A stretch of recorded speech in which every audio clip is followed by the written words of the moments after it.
Unspoiled Network podcast. This is Spoil Me, covering One Piece, episodes 368, 369, nice, and 370. The Silent Assault, the Mysterious Visitor, Tyrant Kuma. Oars plus Moria, the most heinous combination of brains and brawn. And the secret plan to turn the tables, Nightmare Luffy makes his appearance. In these episodes, we have got a hollow Oars that's just being fucking piloted like he's some kind of blimp. We've got Luffy, who it turns out can take shadows in, even though he has a soul already. And we have a surprising number of ineffective attacks on Oars. I really thought something was going to work. And so far, we haven't got much. Welcome to Spoil Me.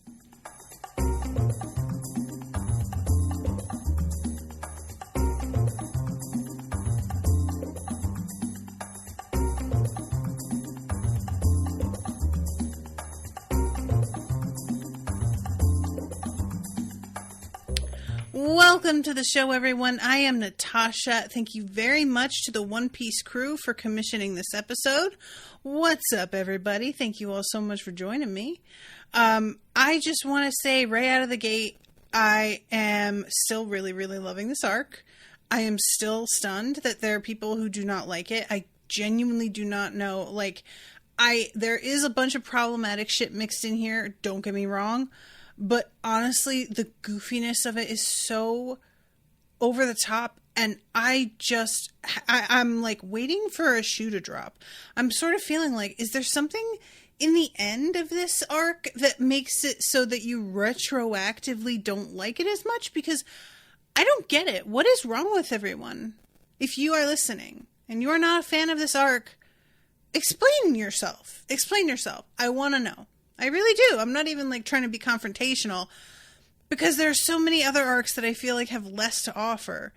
And this is just a good time. It's just rollicking. Also, I want to mention, for those of you who are into that kind of thing, Gabby commissioned all of the first season of the live action of One Piece, which I believe is coming out in a month or so. Currently it is June 6th. I think it's coming out in July, and I am not going to be able to begin coverage on it until I think September.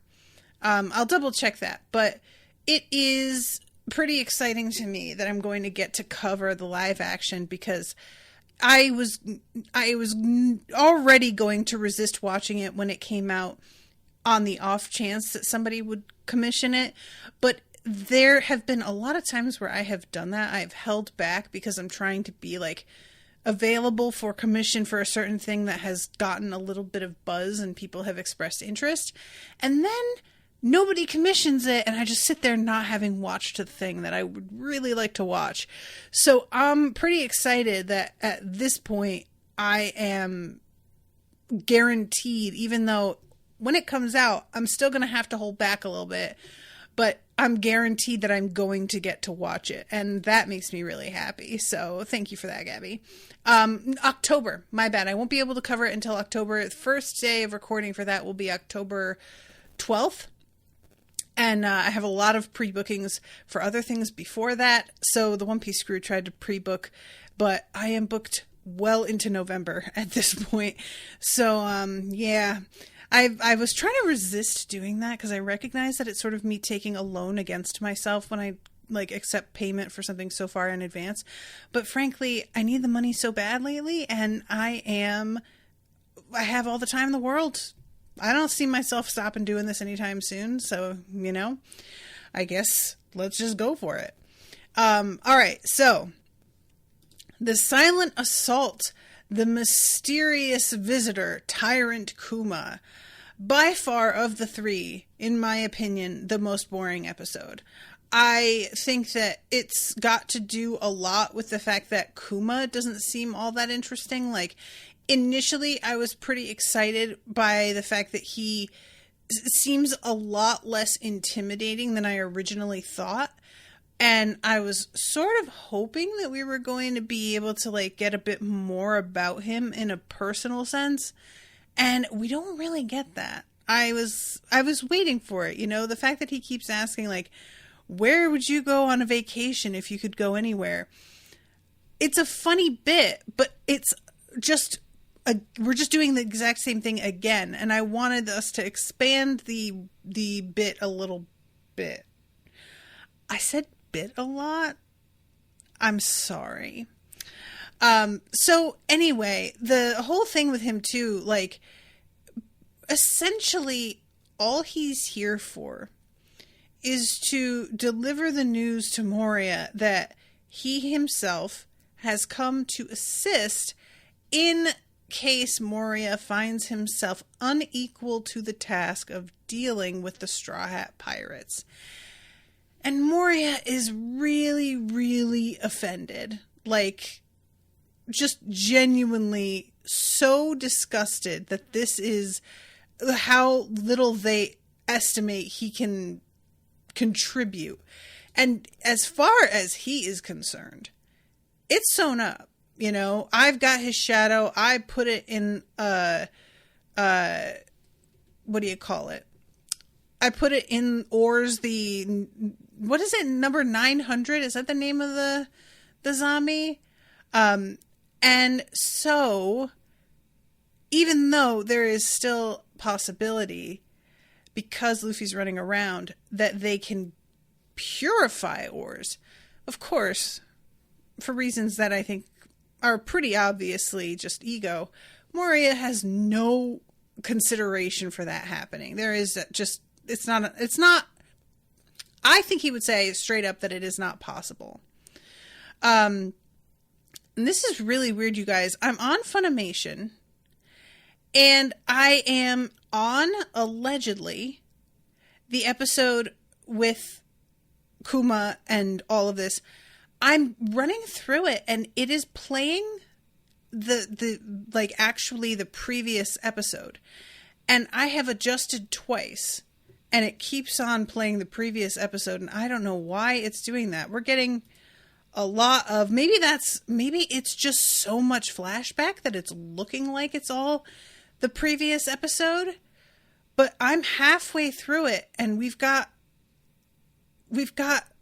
like Usopp laughing at Oars and getting him to punch himself in the face.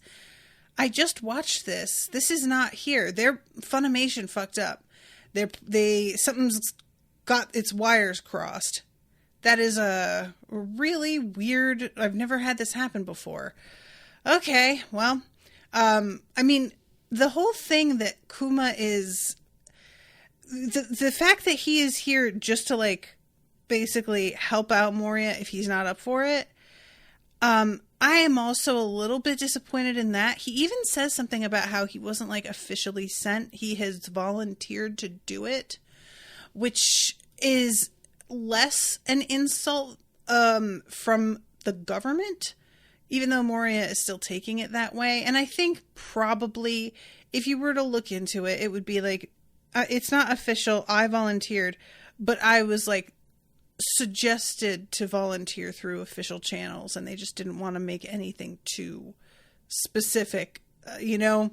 I'm really sorry though, because I want to talk about that scene, and I'm going through it, and because it's playing very clearly the wrong episode, I am unable to, like, give you guys the blow by blow of that conversation, which is really weird.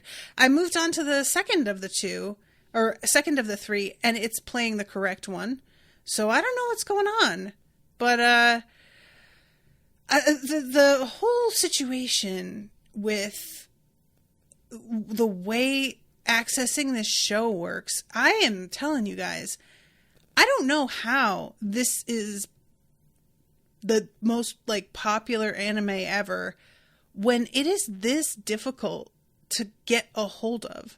Like, You know what I'm saying? It just feels like maybe we need a better system here. And I know that the streaming services and everything dealing with like international properties is really, really tricky. And I get that dubs and whatnot also make it difficult. But my goodness, this is just too much. Florian says, Kuma also tells Moria about Blackbeard as the new warlord since Crocodile got taken out. Thank you. Yes. And we see that fight, which, for the record, and I now know that I was wrong about this, but, it's Blackbeard that is fighting Ace in that flashback, right? And we have talked about how it's funny because he doesn't have a beard.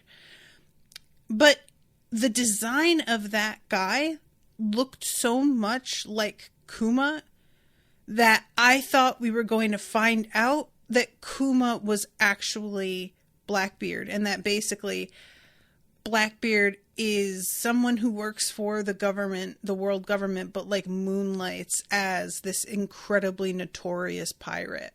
I thought we were just going to get a little bit of like secret identity shit.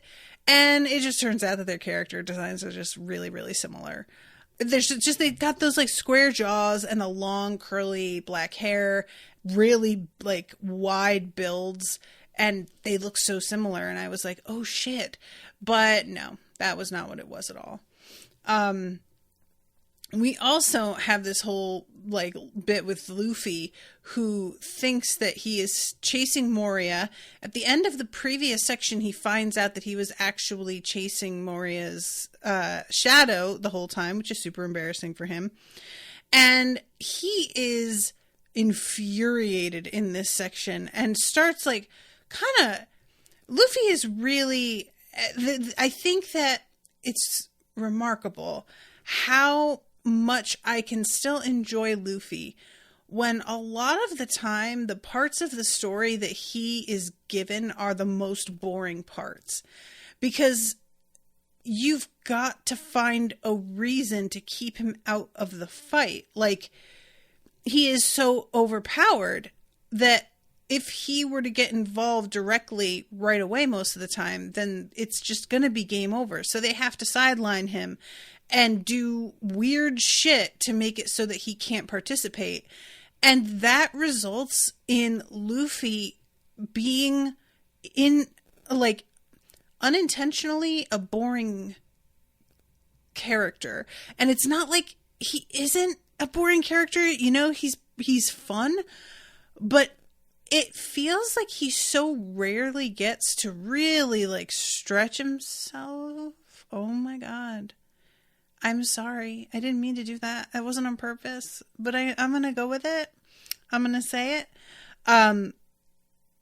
It's just a lot of the time when we cut back to Luffy, I have to mentally prepare myself to be not only kind of bored, but also frustrated, because usually it's him attempting to correct or get out of whatever situation he's in.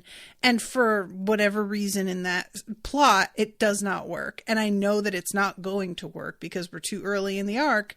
So I just have to like sort of bear it and get through. And I don't like having that reaction to him. I wish that there were other ways to do this. And I don't really have a better idea.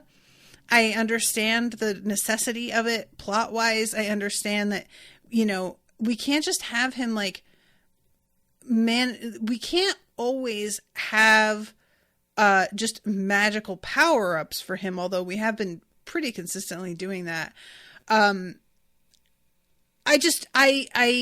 really enjoy how everybody else gets their fights and their little moments where they show off and also get to be with the rest of the crew and contribute in a group setting, because there's something unifying about everybody getting to like show off what they in particular are good at and work as a team. In this section especially, we have the bit where Chopper, you know, he sends Zoro flying and Zoro chops up a building and Sanji kicks the building into Oars. Now, does it work? No, it does not. It does not work because Oars is a fucking monster, literally. But I thought it was really fun to watch the three of them come up with a plan that utilized each of their skills. And I think that's what's sort of missing with Luffy, is that it's weird with him being the captain and being the person who is so, he's the linchpin, you know, he's the one that everybody sort of circles around. It's funny how little he actually gets to fight side by side with his own crew because of the fact that he is just too much. So I'm going to jump, since that is playing the wrong episode for sure, I'm going to jump into 369, nice, Oars plus Moria. And this I found pretty fun, actually, because I've mentioned how strange I found the, like, cummerbund sort of area on Oars. And it turns out that actually has a really specific function that this has made me retroactively wish that we got more practical functions for all of the weird things in the costumes we've seen, because God knows there's been a lot of weird fucking costumes. So if we were able to go back and be like, okay, I know that this like lapel is shaped really weird and is very, very wide, but guess what? The lapel is also a knife. I would kind of enjoy that, like going step by step through some of the weirdest costumes of the show and just assigning like secret weapons or functions to things that definitely, that's not canon, but you're just deciding, I'm going to make every part of this costume count and be useful in some way. So yeah, Oars is middle, which it's just open. It's just open like a tent on the inside is what I kept thinking of, like a circus tent. And I kept having to stop and be like, how would that work? And then remind myself that he's a zombie. And if I can accept that they just stuck a shadow in a zombie, why can't I just accept that that zombie has a hollow insides? Because it doesn't matter. It's not, none of this is anything. It's fine. So Moria, in response basically to the insult of Kuma being here trying to tell him what's what, has decided that he is going to take matters into his own hands and he is going to go down and serve as the brains of the operation. So he's inside Oars giving him instructions on what to do. And there are times where it's genuinely really funny.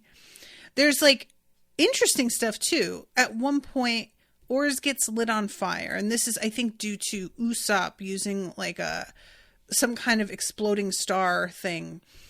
And Oars is like patting, like kind of jumping in place, and he's panicking over the fact that the fire hurts.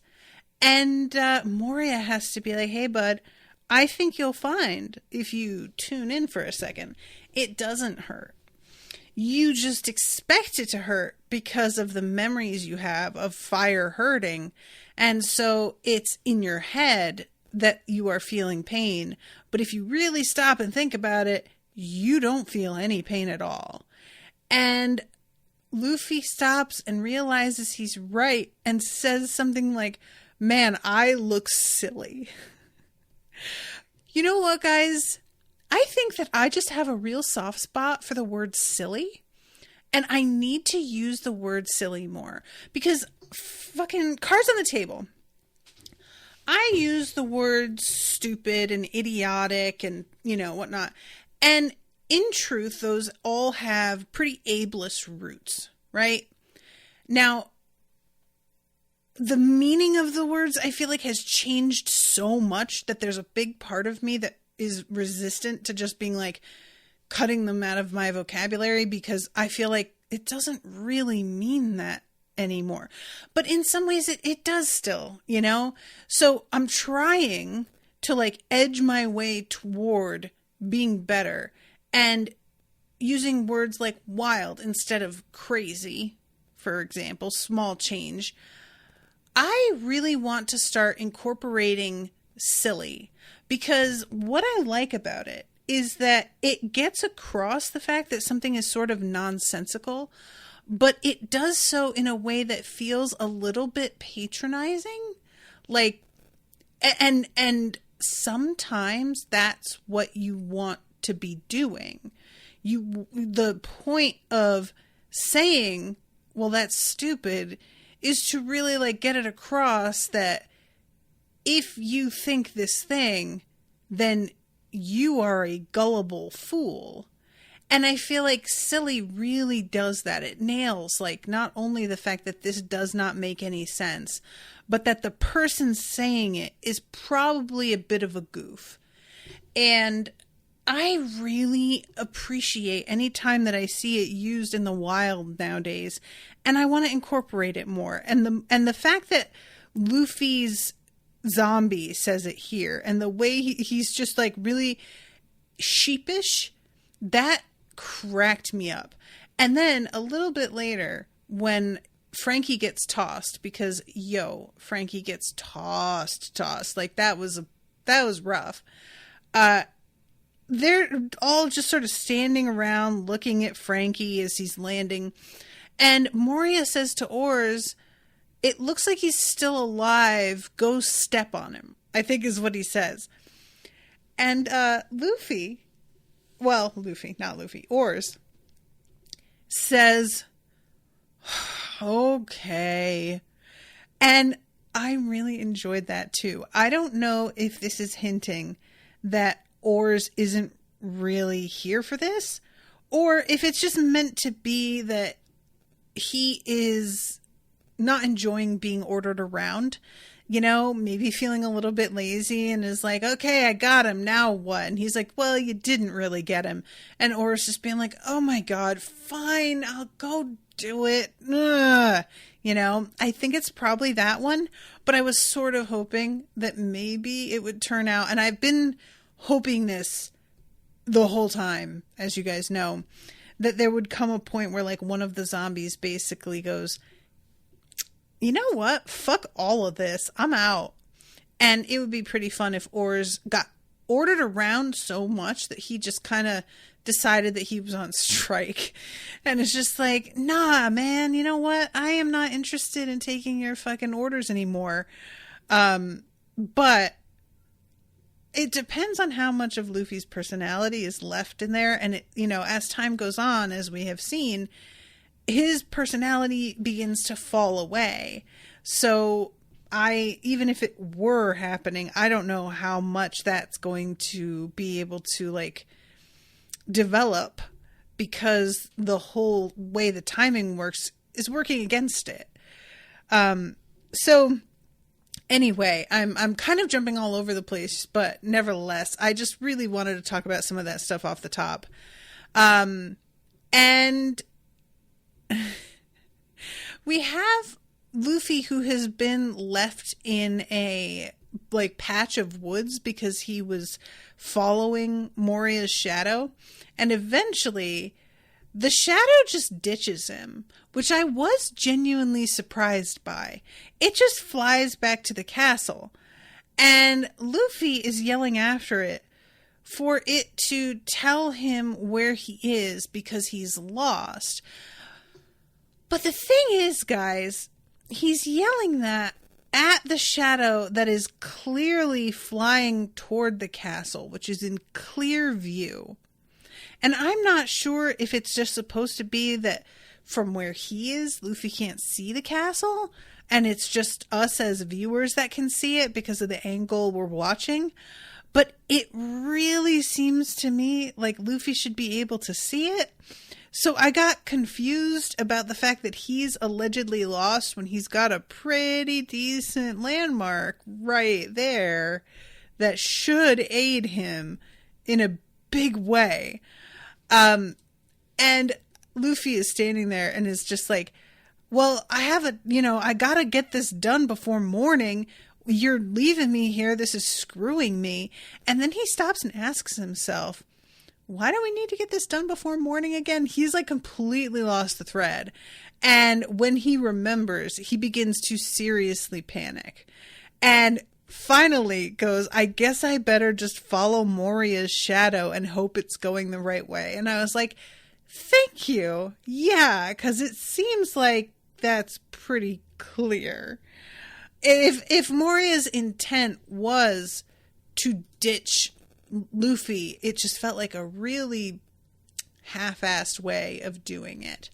I also have the question, you guys, because, you know, the whole thing with the shadows being taken, if they are forcibly taken, they contain the personality and the skills, at least temporarily the personality of the person it's taken from.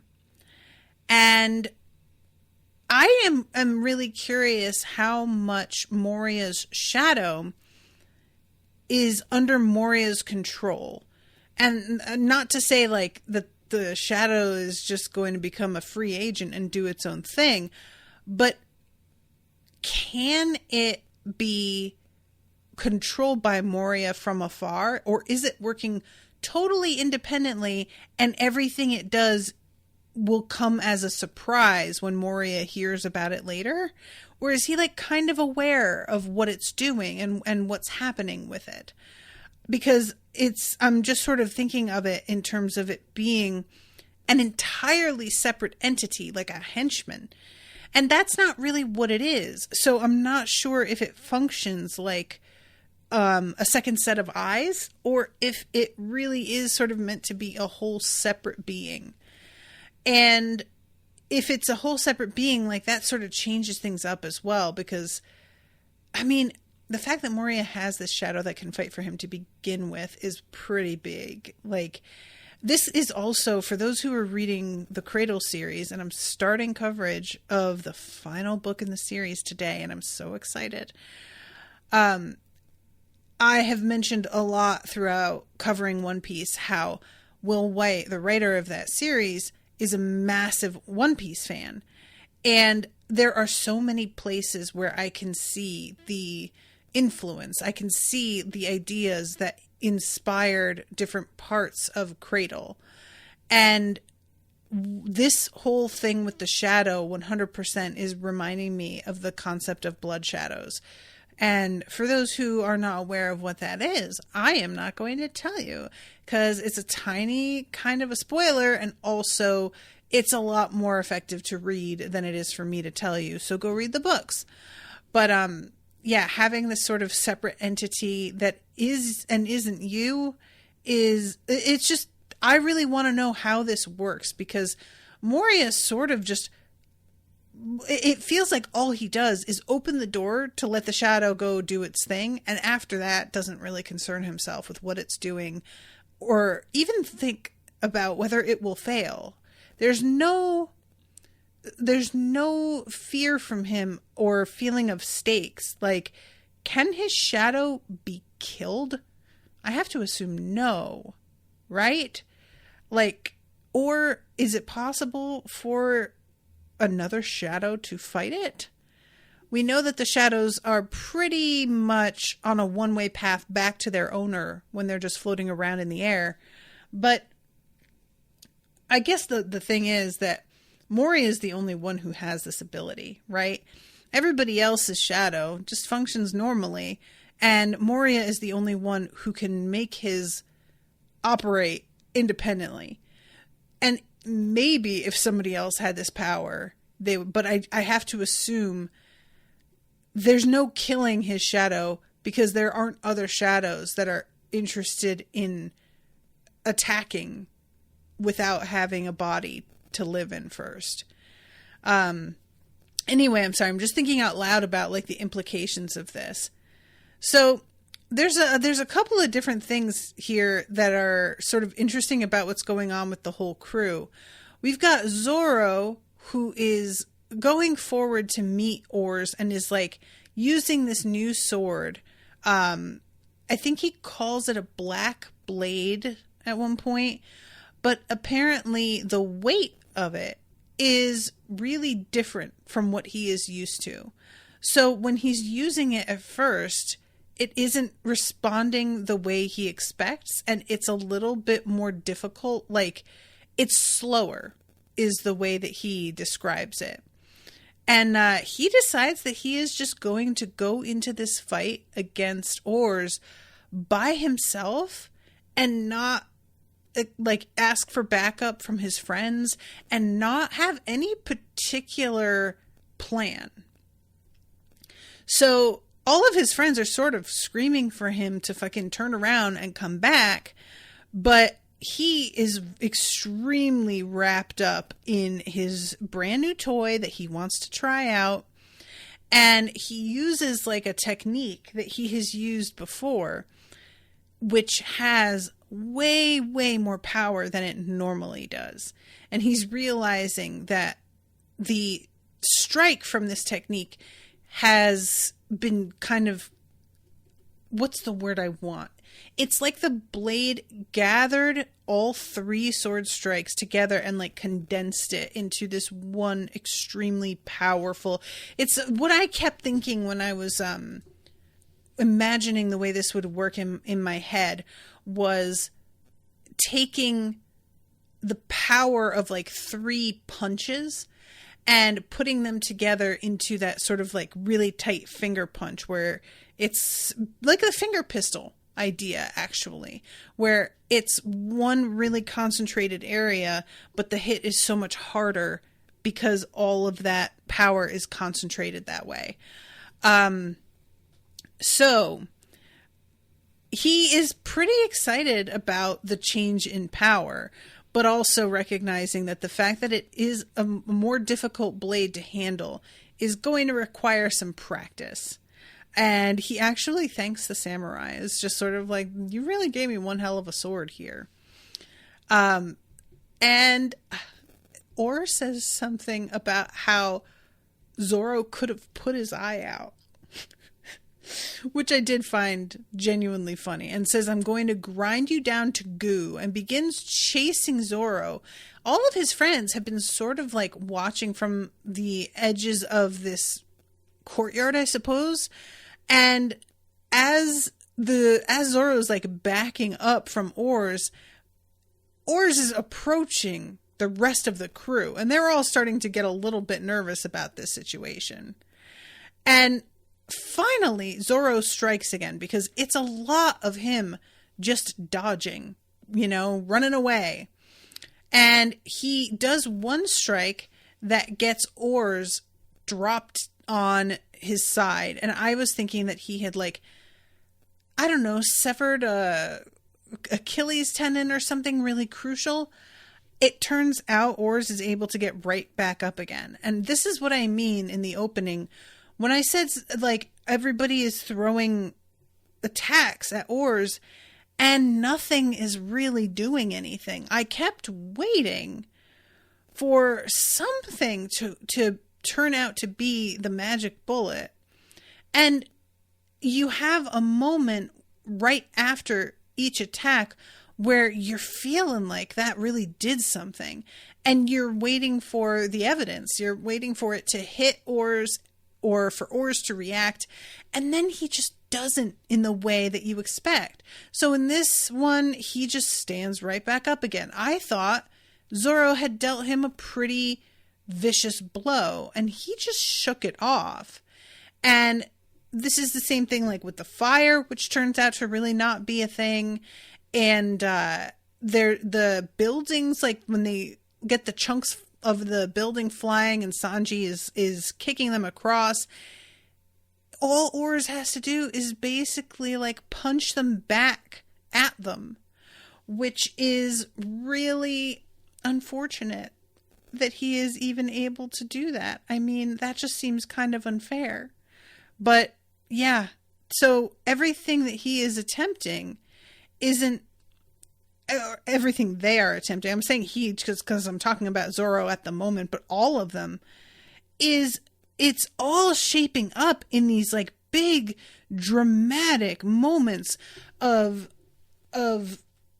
initiation. Like when Usopp in the third of these episodes Usopp has that like giant sort of slingshot thing. He calls it again like King Stag Beetle or something. I can't remember what he calls it, but I found the name really weird and it rang a bell, and I'm pretty sure I found it weird the other time too. But the whole way that this works is essentially it's a catapult to send Frankie flying towards Oars up towards like face level. And he hasn't had a chance to test it, so he doesn't know if it's going to work. And I sort of thought maybe what we were going to get was the catapult just not really working the right way. This giant slingshot. I guess a catapult is technically a different thing. But like I said, we have this big buildup, you know, he's holding it in place and straining against it. And Frankie walks up and they have a talk about, you know, whether it's going to work. It's a whole thing. And then Frankie gets launched across. And by the way, instead of just shooting forward like head first, the way that most of us would if we were attempting to become more streamlined for, you know, air flight, Frankie decides he's going to sit cross-legged like he's doing a meditation or something. And I don't know why, but that shit was there was something so funny about it. You know, I don't know why. That got me. But yeah, all this build up, Frankie's flying across. He's really feeling himself. He assures Usopp, like, you know, count on me, kid. I've got this. And then Oars just fucking picks him out of the air and like chucks him. And Frankie goes down like really hard. And this is what I mean is I felt like, and this is, I would say, a good thing. It's just disorienting. When you have these big moments where a weapon or a technique is getting a special kind of focus, and there's a lot of build up to it and a lot of like, oh, well, this has not been out of testing yet, or I haven't gotten a chance to try this yet. What I traditionally expect is usually like, oh, it's the solution. Once we do it, either for comedic effect, it's going to completely fail in a really spectacular way, or it's going to turn out that we like stumbled across the solution to our problem here. And with all of these, that's not really the case. Our friends are like trying things out, and it's a momentous moment for them to be attempting what they're doing. And to a degree, they are getting feedback from the experimenting that they're on the right track. Like Zoro with his new technique and the blade and everything. He is unsuccessful at trying to take Oars down with it, but it's clear he is headed towards a more powerful version of what he's been doing so far. And this is something that he can utilize in the future. But we don't get a victory out of it. We get lots of little like, it will be a victory as long as everybody lives through this, you know, and I know they will because they just will. But I enjoyed, I would say actually, the fact that I kept getting tricked into thinking, oh, okay, here it is. This is the thing that's going to do it. And it just never was. It just always failed. And it doesn't even just like almost work and then fails for technical reasons. Everything fails pretty spectacularly. Like Zoro's attacks just really don't do shit. Frankie flying at his face. I mean, Frankie does nothing but sort of inconvenience Oars for a few minutes because there's all this like dust kicked up, I think. Or maybe that was with Zoro. And like Sanji kicking the buildings towards them. There's no moment where Oars is like, oh no. He just shoots that shit right back and makes all of our friends evacuate the area in a panic, basically. Like to a point where Brooke, who is back with his giant bag of salt, by the way, he like collapses in a bit of a panic, and Robin has to save him with her hand magic. That sounds really filthy. I will never say it like that again. But yeah, I just really, the fact that I kept thinking, oh, okay, here's a thing. I should know, of course, none of this is going to be the thing because Luffy is ultimately the one that's going to have to fight Oars. That's just the deal. That's how this is where we're heading, like, clearly. But I wasn't considering the greater arc, or, you know, even if it weren't that they took him down, I was thinking they would make a significant dent in him, and they do not. It doesn't seem like Oars is at all worse for the wear by the time they're done attempting all of these different methods. So, because I'm a dodo, and I wasn't really thinking things through, I was caught off guard, but I also enjoy that because none of them worked. First of all, there's the element of surprise for me of getting to watch them fail so badly. And of course, you get the buildup of the fact that this guy is so tough that all of these incredibly powerful and intense attacks don't work. So when Luffy comes through and he starts fighting, it's going to be a lot clearer to us as an audience exactly what he's up against and how hard he's going to have to go to get this dude at all on the back foot, you know? We also have the appearance of Nami again, which very predictably Sanji does not handle super well. She's yelling at him for not saving her, and he is just so delighted to be yelled at, which makes sense. Sanji definitely feels like a sub to me, and he would just delight in it. He would have such a good time. And then, you guys, then we get something that I didn't expect and that I'm really mad about. So Oars is standing there looking at Nami, and we're gearing up for him to punch in her direction. And he's saying gum gum as he's like revving up, so to speak. And I'm thinking to myself, he keeps saying gum gum, even though the stretching never works. I guess it's just force of habit, you know? We know it doesn't actually work. And then he does manage to stretch after all. And I am extremely concerned because I didn't think this was possible, and I felt like the show and I were both on the same wavelength in terms of how the devil fruit powers work, and that we had both agreed that that is the sort of thing that is like affecting a live body and causing some changes, and that it would likely not work out the same way on a dead one.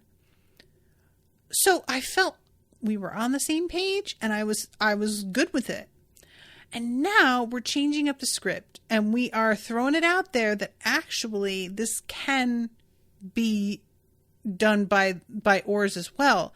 And my question is, what changed? Why can he do it now?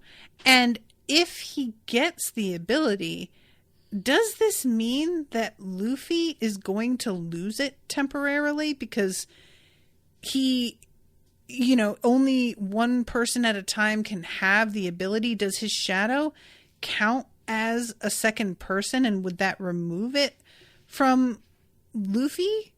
Is this, you know, like a sort of, there can only be one situation, and since his shadow is in another being right now, it isn't just considered a second whole person?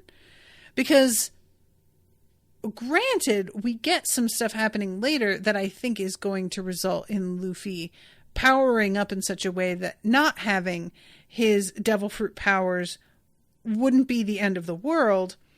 I just don't like the idea that that taking a devil fruit power via a shadow is a possibility.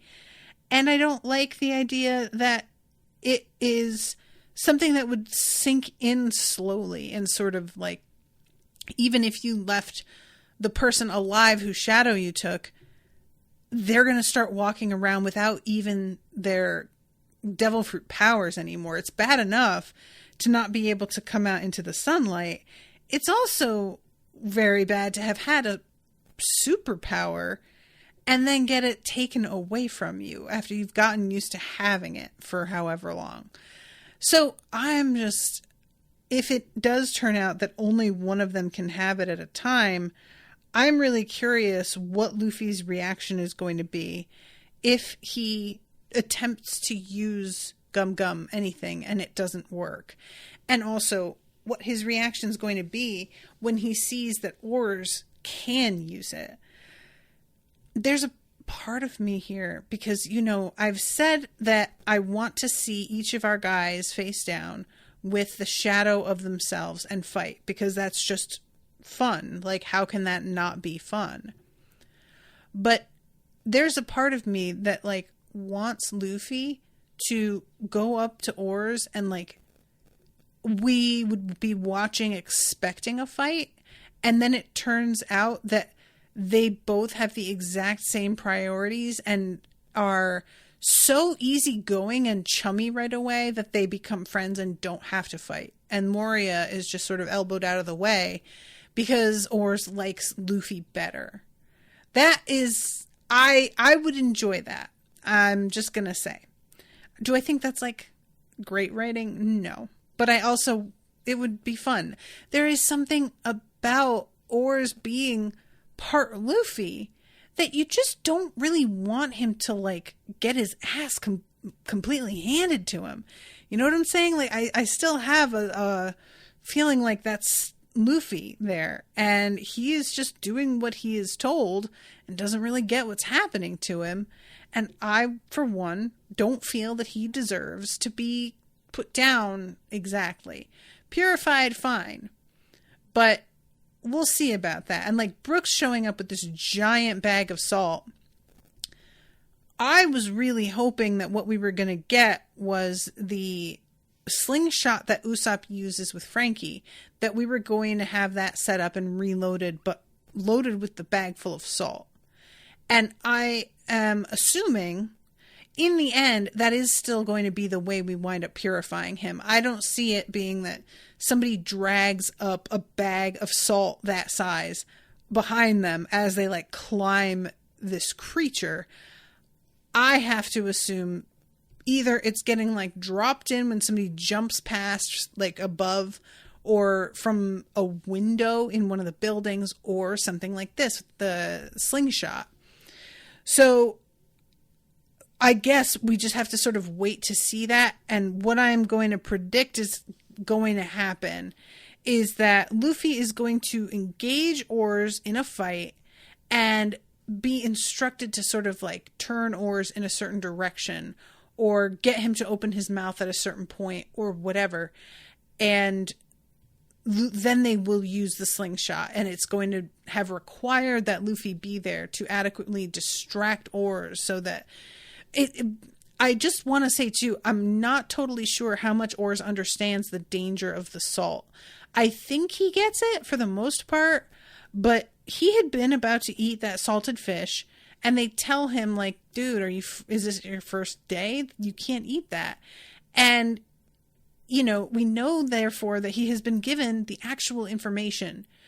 But being told a thing and keeping it in mind afterwards, that is not the same thing. And the latter is not one of Luffy's particular strong points, let's just say. He can be told things and he will lose it like a minute and a half later as if you never said it to him. Because he has ADHD. Well, we are all in agreement, right? Like, just 100%.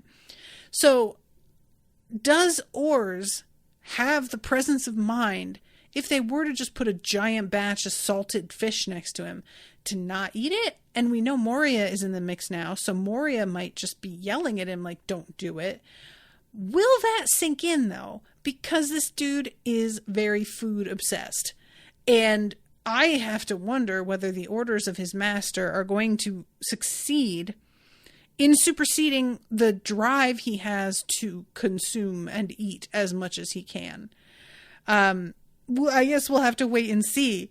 But we have this big bag of salt. I love it, and I want to see what happens with that. But I am also sort of like, I don't feel like you even need to worry about that, guys. You could just get some salted food. Just, you know, get a box of McDonald's fries and so saunter on up. Done. Which brings me to talking about the whole thing with the shadows in the woods. So Luffy gets stopped by a bunch of the guys who are wandering around without their shadows. And they have a woman with them. I think they call her Peggy the Proposer or Polly the Proposer. Some with a P. Because apparently she just proposes to like every man she meets. And they tell him that when shadows go out, like when somebody gets purified, one of the zombies, and the shadow comes out of their mouths and begins to fly back toward its owner, you could just grab the shadow out of the air with your bare hands, just snatch it out of the air and keep it for a while. And my jaw dropped. Did you know that, like, what? That, the idea that they are corporeal in that way, and granted, we have been seeing Luffy literally fight a shadow, but that's Moria's shadow. That's like a special circumstance, I thought. I didn't think that they were substantial enough to touch when they're coming out of a body. And so, these dudes have just stored up a fucking 100 and change of these shadows, which I just, for the record, want to say, the fact that they're all doing this so they can get their shadows back, but also preventing people from getting their shadows back because they're just gathering them and holding on to them and hoarding them, I feel like that's not really great ethics, guys. But we'll set that aside. So they tell Luffy, even though you are alive and you have a soul in you, you can still get a shadow put in you and take on the abilities of that person. And I, again, was like, oh my God. So they test it out by giving him the shadow of a swordsman. And I don't know who specifically it was, but he says in response to like, can you use a sword? He says no, and they hand him one, and he does like a couple of really wild tricks with it, and everybody's like, haha, and Luffy is dumbfounded, and it's just like, wait, what? And it turns out now he can sword fight because of that shadow.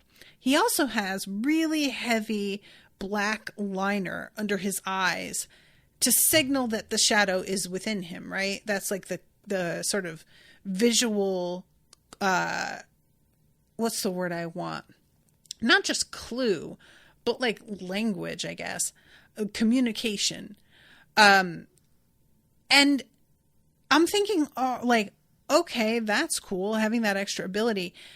And it turns out they're basically like, you can take as many shadows as you can handle. So they hold Luffy in place, who yells to protest because it's pretty disorienting, it turns out, to have a shadow put into you. And he's like, I didn't agree to this. And without his consent, just begin to pile shadows into his body really, really quickly. And we cut away as they're doing this and he's protesting.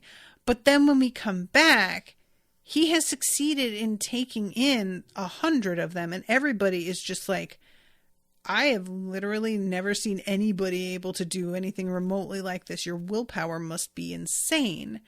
And again, just mentioning Cradle here, just a thing with the willpower and the absorbing of, you know, just saying. So also, you know, talking about like the visual language of the fact that it has the shadow being the under eyeliner. Once he takes in all these shadows, Luffy is jacked all to hell. Like, he is looking a lot like Frankie, to be honest. He has got the extremely big forearms and the like triangle, like Dorito shaped body. and is acting a little bizarre. Everybody is sort of like, is he okay? Because he hasn't passed out. And because of that, and the fact that the shadows are staying in him, they are counting that as a win. But he just doesn't seem like himself. And they ask, like, are you all right, bud? And he's like, oh, yeah. But, you know, that reassurance doesn't really feel like reassurance. So I was pretty psyched until they tell Luffy the fucking caveat here, the catch, which is he can only hold these shadows within himself for 10 minutes because he has a soul already. And, you know, the way I sort of imagine it, the soul fits into a slot in your body, and there's something in that slot already. So all these shadows are going to be bouncing around trying to find a place that they fit, and they won't find it. Eventually, the body is going to reject them, and they are going to pop back out again and go back to their owner. Now, what I want to know is if it's possible to grab them out of the air and just stuff them right back in and basically do this indefinitely. Because if you can grab them with your bare hands, I don't see why not. You know, I think what it really, the question for me is, how debilitating is it when the shadows leave you? Because if it's just like they just fly out of you and now you lose that ability, that's not too bad. But if it's sort of a reverse of whatever he feels when they go into him, then the shadows leaving may kind of lay him the fuck out and make him useless for a minute or two. And that wouldn't be so terrible if it was just the one shadow, but because he's got so many in him, if that happens, he's going to be completely vulnerable. So that's the thing that I'm really curious about, is like the fact that they can only be held for 10 minutes blows. It really does. It sucks. I hate that. But I want to know what it looks like when they just leave, you know, because I feel like if it's not terrible, he could just grab it and take it back and do it again. So, yeah. So then the episode ends. I got so psyched up about it. And then it ends with him just like walking away and feeling himself, because he is so,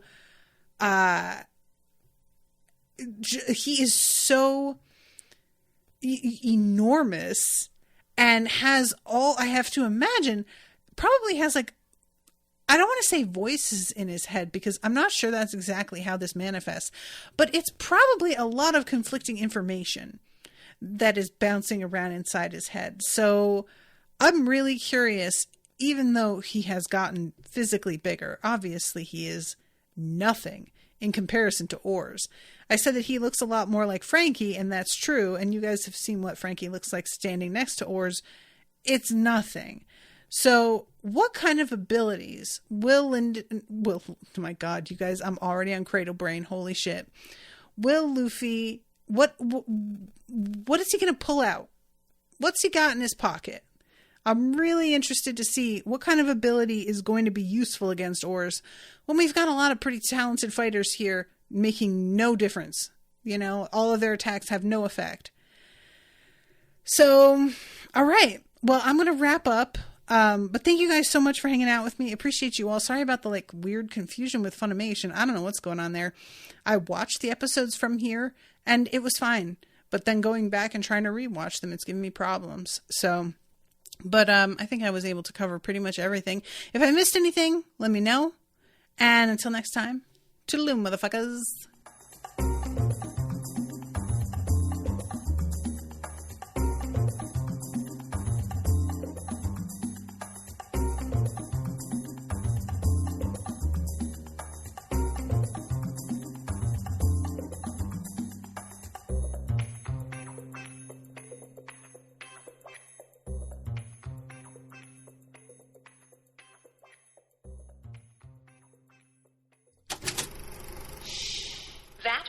Unspoiled Network podcast.